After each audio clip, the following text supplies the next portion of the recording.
এয়া আকাশবাণী গুৱাহাটী সন্ধিয়াৰ আঞ্চলিক বাতৰি পঢ়িছো অৰুণিমা গোস্বামীয়ে আৰু মোৰ সৈতে আছে ঋতুস্মিতা তামুলী। এতিয়া প্ৰধান বাতৰিসমূহ হ'ল দেশত লোকসভা নিৰ্বাচনৰ পৰৱৰ্তী দুটা পৰ্যায়ৰ বাবে প্ৰচাৰ অভিযান তুংগত। ষষ্ঠ পৰ্যায়ৰ লোকসভা নিৰ্বাচনৰ প্ৰচাৰ অভিযানৰ কাইলৈ সামৰণি। বিজেপিৰ ৰাষ্ট্ৰীয় সভাপতি জে পি নাড্ডা আৰু কংগ্ৰেছৰ সভাপতি মল্লিকাৰ্জুন খাৰ্গেক দল দুটাৰ তাৰকা প্ৰচাৰকসকলক নিৰ্বাচনী আৰ্হি আচৰণবিধি উলংঘা হ'বলগীয়া মন্তব্য কৰাৰ পৰা বিৰত থকাৰ সকিয়নি দিয়াৰ বাবে দেশৰ নিৰ্বাচন আয়োগৰ নিৰ্দেশ জাৰি। অহা 4 জুনত দেশৰ অন্যান্য ৰাজ্যৰ লগতে অসমৰ 14টা সমষ্টিৰ বাবে হ'বলগীয়া লোকসভা নিৰ্বাচনৰ ভোটগণনাৰ বাবে জিলা প্ৰশাসনসমূহৰ প্ৰস্তুতি আৰম্ভ। প্ৰচণ্ড গৰমৰ বাবে যোৰহাট আৰু লখিমপুৰ জিলাৰ বিদ্যালয়সমূহৰ পাঠদানৰ সময়সূচী সলনি আৰু IPL ক্ৰিকেট প্ৰতিযোগিতাৰ আজি হ'বলগীয়া এলিমিনেটৰ খেলত ৰাজস্থান ৰয়েলছ আৰু ৰয়েল চেলেঞ্জাৰ্ছ বেংগালুৰু মুখামুখি। এতিয়া শুনক বিতং বাতৰি। দেশত লোকসভা নিৰ্বাচনৰ পৰৱৰ্তী দুটা পৰ্যায়ৰ বাবে প্ৰচাৰ অভিযান তুংগত উঠিছে। ষষ্ঠ পৰ্যায়ৰ লোকসভা নিৰ্বাচনৰ বাবে প্ৰচাৰ অভিযানৰ কাইলৈ সামৰণি পৰিব। বিজেপিৰ জ্যেষ্ঠ নেতা তথা প্ৰধানমন্ত্ৰী নৰেন্দ্ৰ মোদীয়ে আজি উত্তৰ প্ৰদেশত আৰু গৃহমন্ত্ৰী অমিত শ্বাহে পশ্চিমবংগত প্ৰচাৰ চলায়। প্ৰধানমন্ত্ৰী মোদীয়ে উত্তৰ প্ৰদেশৰ বস্তিত এখন ৰাজহুৱা সভাত অংশগ্ৰহণ কৰি শ্ৰাৱস্তিত আন এখন ৰাজহুৱা সভাতো অংশ লয়। বস্তিত আয়োজিত সভাত দিয়া ভাষণত প্ৰধানমন্ত্ৰীগৰাকীয়ে কয় যে এনডিএ চৰকাৰে দেশখনক অৰ্থনৈতিক উন্নয়নৰ শিখৰলৈ লৈ যাবলৈ সমৰ্থ হৈছে। তেওঁ কংগ্ৰেছ আৰু সমাজবাদী পাৰ্টীক পাকিস্তানৰ প্ৰতি সহানুভূতিশীল বুলি সমালোচনা কৰে। তেওঁ লগতে লোকসভা নিৰ্বাচনৰ প্ৰথম 5টা পৰ্যায়ৰ ভোটদানে এনডিএ চৰকাৰক পুনৰ ক্ষমতালৈ অনাৰ পথ প্ৰশস্ত কৰিব বুলি দৃঢ়তাৰে প্ৰকাশ কৰিছে।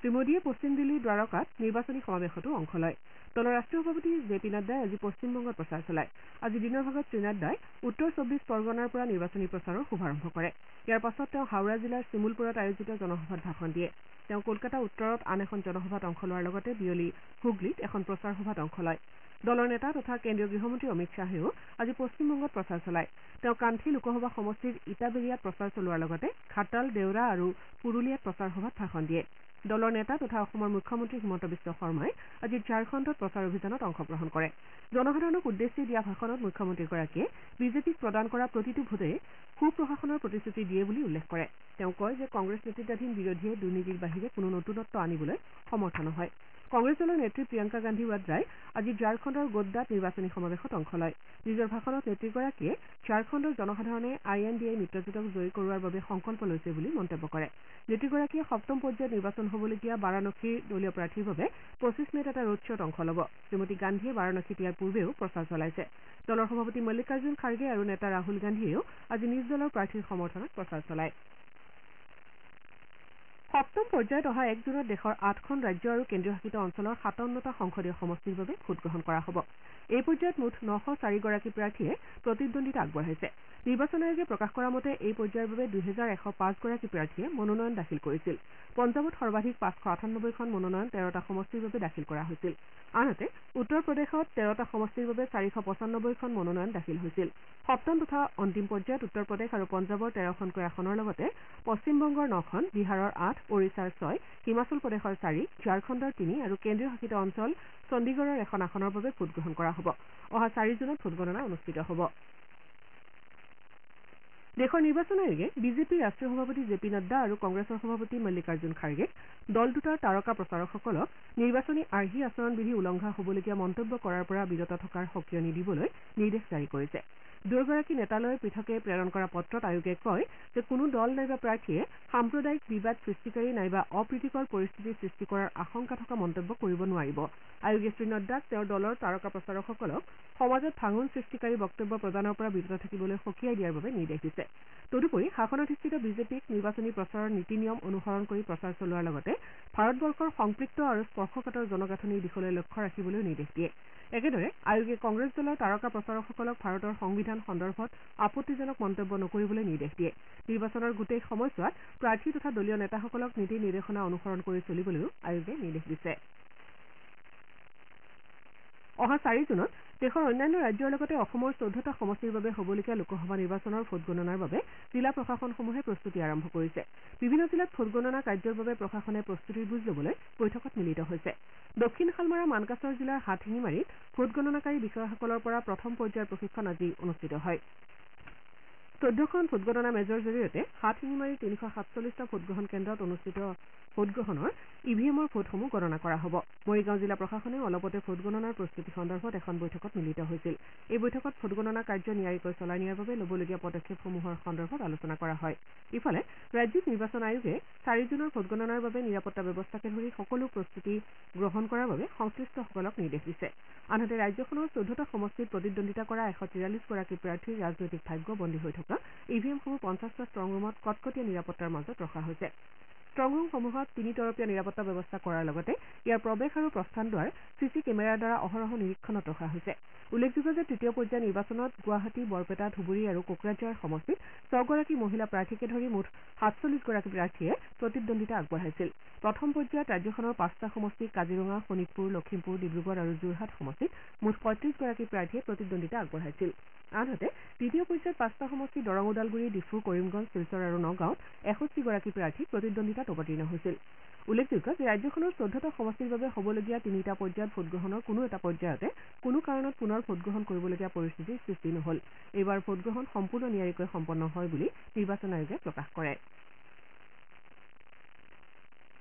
আকাশবাণী গুৱাহাটীৰ আঞ্চলিক বাতৰি বিভাগে অহা 4 জুনত লোকসভা নিৰ্বাচনৰ ভোটগণনাৰ দিনা জনাদেশ 2024 শীৰ্ষক দিনজোৰা অনুষ্ঠান প্ৰচাৰ কৰিব এই অনুষ্ঠানত কেইবাগৰাকীও বিশ্লেষক আৰু সমল ব্যক্তিৰ উপস্থিতিত ভোটগণনাৰ শেহতীয়া তথ্য সম্পৰ্কে আলোচনা কৰাৰ লগতে দেশ আৰু ৰাজ্যৰ বিভিন্ন সমষ্টিৰ পৰা আকাশবাণীৰ সংবাদদাতাৰ সৈতে সংযোগ স্থাপন কৰি পোনপটীয়াকৈ ভোটগণনাৰ শেহতীয়া তথ্য প্ৰচাৰ কৰা হ'ব অনুষ্ঠানটো পুৱা 9:15 পৰা অব্যাহত থাকিব এই অনুষ্ঠানটো নিউজ অন এয়াৰ এপ আমাৰ YouTube channel air news Guwahati আৰু এক্স হেণ্ডেল @airnews_ghy যোগে পোনপটীয়াকৈ প্ৰচাৰ কৰা হ'ব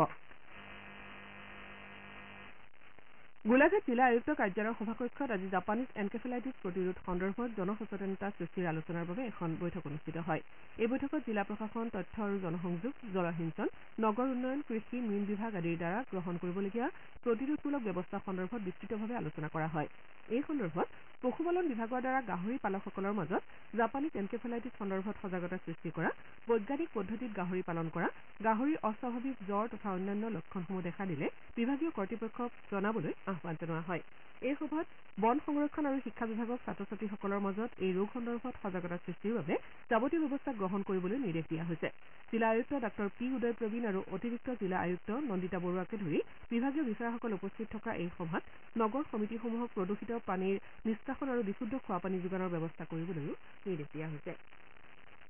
শ্ৰোতাসকলে সন্ধিয়াৰ আঞ্চলিক বাতৰি শুনিছে আকাশবাণী গুৱাহাটী কেন্দ্ৰৰ পৰা পৰৱৰ্তী বাতৰি শুনক ঋতুস্মিতা তামুলীৰ পৰা প্ৰচণ্ড গৰমৰ বাবে যোৰহাট জিলাৰ বিদ্যালয়সমূহৰ পাঠদানৰ সময়সূচী সলনি কৰা হৈছে অহা 1 জুনৰ পুৱা 8 বজাৰ পৰা প্ৰতিখন বিদ্যালয়ৰ পাঠদান আৰম্ভ কৰা হ'ব আনহাতে প্ৰাথমিক পৰ্যায়ত 12:30 বজালৈ মধ্য প্ৰাথমিকত 1 বজালৈ উচ্চ আৰু উচ্চ মাধ্যমিকত 1:30 বজালৈ পাঠদান চলিব লখিমপুৰ জিলা প্ৰশাসনেও গ্ৰীষ্ম প্ৰবাহৰ প্ৰতি লক্ষ্য ৰাখি জিলাখনত বিদ্যালয়সমূহৰ পাঠদানৰ সময় সাল সলনি কৰিছে জিলা আয়ুক্তই জাৰি কৰা নিৰ্দেশনা মৰ্মে কাইলৈৰ পৰা নতুন সময় কাৰ্যকৰী কৰা হ'ব এই অনুসৰি বিদ্যালয়সমূহৰ নিম্ন প্ৰাথমিক শ্ৰেণীসমূহৰ পাঠদান পুৱা 7:30 বজাৰ পৰা দিনৰ 12 বজালৈ মধ্য আৰু উচ্চ প্ৰাথমিক শ্ৰেণীসমূহত 7:30 বজাৰ পৰা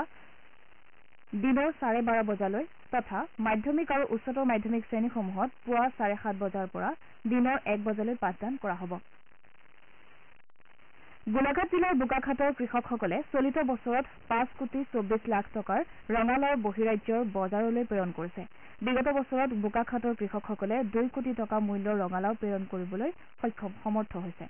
কৃষিমন্ত্ৰী অতুল বৰাৰ তত্বাৱধানত ৰাজ্যৰ কৃষি বিভাগে এই কৃষকসকলৰ দ্বাৰা উৎপাদন কৰা ৰঙালাও বহিৰাজ্যলৈ প্ৰেৰণ কাৰ্যৰ শুভাৰম্ভ কৰে মুখ্যমন্ত্ৰী হিমন্ত বিশ্ব শৰ্মাই কৃষকসকলক এই সফলতাৰ বাবে অভিনন্দন জ্ঞাপন কৰে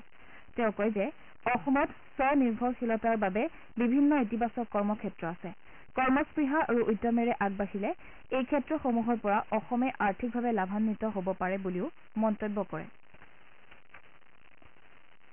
কেন্দ্ৰীয় বন্দৰ জাহাজ আৰু জলপথ তথা আয়ুষ মন্ত্ৰী সৰ্বানন্দ সোণোৱালে আজি প্ৰয়াত প্ৰাক্তন মন্ত্ৰী থানেশ্বৰ বড়োৰ ৰঙিয়াৰ গৰকাৰ বাসভৱনত উপস্থিত হয় কেন্দ্ৰীয় মন্ত্ৰীগৰাকীয়ে প্ৰয়াত বড়োৰ ছবিত শ্ৰদ্ধাঞ্জলি জ্ঞাপন কৰাৰ লগতে শোকসন্তপ্ত পৰিয়ালবৰ্গক সমবেদনা জ্ঞাপন কৰে পাছত সংবাদ মাধ্যমৰ সৈতে মত বিনিময়ত শ্ৰী সোণোৱালে কয় যে শিক্ষা আৰু ৰাজহ মন্ত্ৰী হিচাপে প্ৰয়াত বড়োৱে সততাৰে যি কাম কৰি গ'ল সেয়া আজিৰ ৰাজনীতিকৰ বাবে অনুকৰণীয় তেওঁৰ কৰ্মৰাজি জনসাধাৰণৰ মনত সদায় সজীৱ হৈ থাকিব বুলিও কেন্দ্ৰীয় মন্ত্ৰীগৰাকীয়ে কয় শিৱসাগৰ ছোৱালী মহাবিদ্যালয়ত অনুষ্ঠিত কেঁচুসাৰ আৰু গোটা আৱৰ্জনা ব্যৱস্থাপনা সম্পৰ্কীয় কৰ্মশালাৰ আজি সামৰণি পৰিছে মহাবিদ্যালয়খনৰ পৰিৱেশ কোষৰ উদ্যোগত আয়োজিত এই দুদিনীয়া কৰ্মশালাত পৰিৱেশ তন্ত্ৰৰ সংৰক্ষণ আৰু বহনক্ষম উন্নয়ন প্লাষ্টিকৰ সীমিত ব্যৱহাৰ কেঁচুসাৰ প্ৰস্তুতকৰণ গোটা আৱৰ্জনা ব্যৱস্থাপনা আদি বিষয়ত আলোচনা কৰা হয়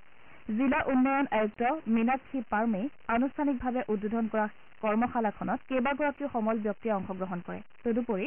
গোলকীয় উষ্ণতা বৃদ্ধিৰ লগতে পৰিৱেশ সম্পৰ্কীয় সমস্যা সমাধানৰ বাবে কিদৰে আগবাঢ়িব পাৰি সেই বিষয়েও আলোচনা কৰা হয়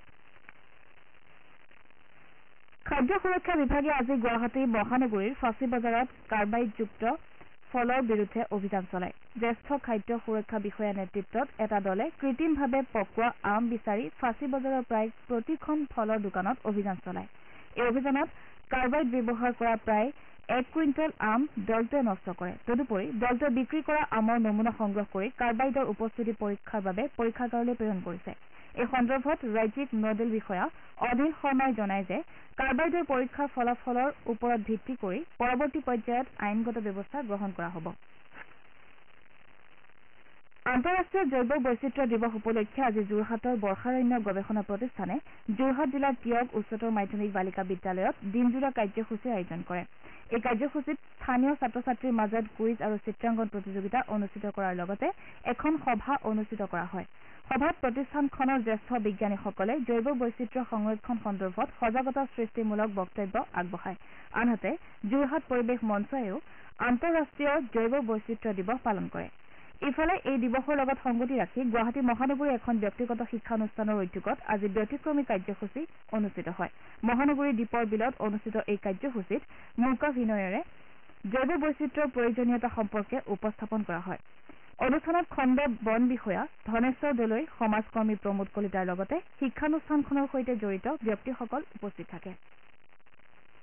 অসম ৰাজ্যিক দুৰ্যোগ ব্যৱস্থাপনা প্ৰাধিকৰণৰ সৌজন্যত আৰু নগাঁও জিলা দুৰ্যোগ ব্যৱস্থাপনা প্ৰাধিকৰণৰ উদ্যোগত আজি জিলা আয়ুক্ত কাৰ্যালয়ৰ সভাকক্ষত এখন পৰ্যালোচনা বৈঠক অনুষ্ঠিত হয় জিলাখনৰ বিভিন্ন বিভাগৰ মুৰব্বী বিষয়া আৰু চক্ৰ বিষয়াসকল উপস্থিত থকা এই বৈঠকত বাৰিষা কালত হ'ব পৰা সম্ভাৱ্য বান পৰিস্থিতি সম্পৰ্কত আলোচনা কৰা হয় সভাখনত দৃশ্য শ্ৰাব্য মাধ্যমৰ জৰিয়তে জিলাখনৰ দুৰ্যোগ প্ৰশমনৰ বাবে প্ৰস্তুত কৰা পৰিকল্পনাসমূহ উপস্থাপন কৰা হয়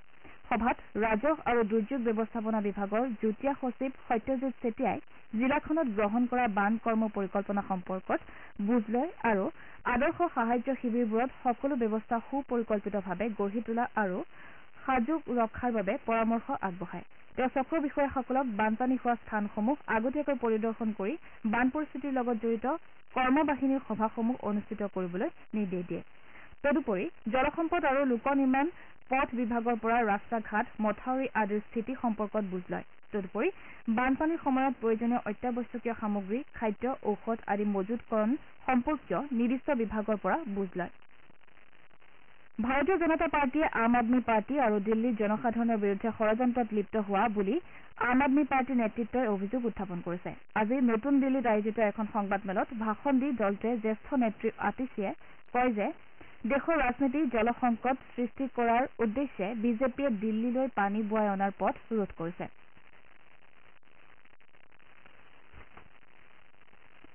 IPL ক্ৰিকেট প্ৰতিযোগিতাত আজি আহমেদাবাদৰ নৰেন্দ্ৰ মোদী ষ্টেডিয়ামত হ'বলগীয়া এলিমিনেটৰ খেলত ৰাজস্থান ৰয়েল চেলেঞ্জাৰ্ছ বাংগালুৰুৰ বিৰুদ্ধে অৱতীৰ্ণ হ'ব এই খেলখনত জয়লাভ কৰা দলটো শুকুৰবাৰে হ'বলগীয়া দ্বিতীয়খন কোৱালিফায়াৰৰ খেলত ছানৰাইজাৰ্ছ হায়দৰাবাদৰ বিৰুদ্ধে অৱতীৰ্ণ হ'ব প্ৰতিযোগিতাৰ চূড়ান্ত খেলখন দেওবাৰে অনুষ্ঠিত হ'ব এতিয়া প্ৰধান বাতৰিসমূহ আকৌ এবাৰ দেশৰ লোকসভা নিৰ্বাচনৰ পৰৱৰ্তী দুটা পৰ্যায়ৰ বাবে প্ৰচাৰ অভিযান তুংগত ষষ্ঠ পৰ্যায়ৰ লোকসভা নিৰ্বাচনৰ প্ৰচাৰ অভিযানৰ কাইলৈ সামৰণি বিজেপিৰ ৰাষ্ট্ৰীয় সভাপতি জে পি নাড্ডা আৰু কংগ্ৰেছৰ সভাপতি মল্লিকাৰ্জুন খাৰ্গেক দলৰ দুটা তাৰকা প্ৰচাৰকসকলক নিৰ্বাচনী আৰ্হি আচৰণবিধি উলংঘা হ'বলগীয়া মন্তব্য কৰাৰ পৰা বিৰত থকাৰ সকিয়নি দিয়াৰ বাবে দেশৰ নিৰ্বাচন আয়োগৰ নিৰ্দেশ জাৰি অহা 4 জুনত দেশৰ অন্যান্য ৰাজ্যৰ লগতে অসমৰ 14টা সমষ্টিৰ বাবে হ'বলগীয়া লোকসভা নিৰ্বাচনৰ ভোটগণনাৰ বাবে জিলা প্ৰশাসনসমূহৰ প্ৰস্তুতি আৰম্ভ প্ৰচণ্ড গৰমৰ বাবে যোৰহাট আৰু লখিমপুৰ জিলাৰ বিদ্যালয়সমূহৰ পাঠদানৰ সময়সূচী সলনি আৰু IPL ক্ৰিকেট প্ৰতিযোগিতাৰ আজি হ'বলগীয়া এলিমিনেটৰ খেলত ৰাজস্থান ৰয়েলছ আৰু ৰয়েল চেলেঞ্জাৰ্ছ বাংগালুৰু মুখামুখি এতিয়াৰ বাতৰি ইমানতে অন্ত পৰিল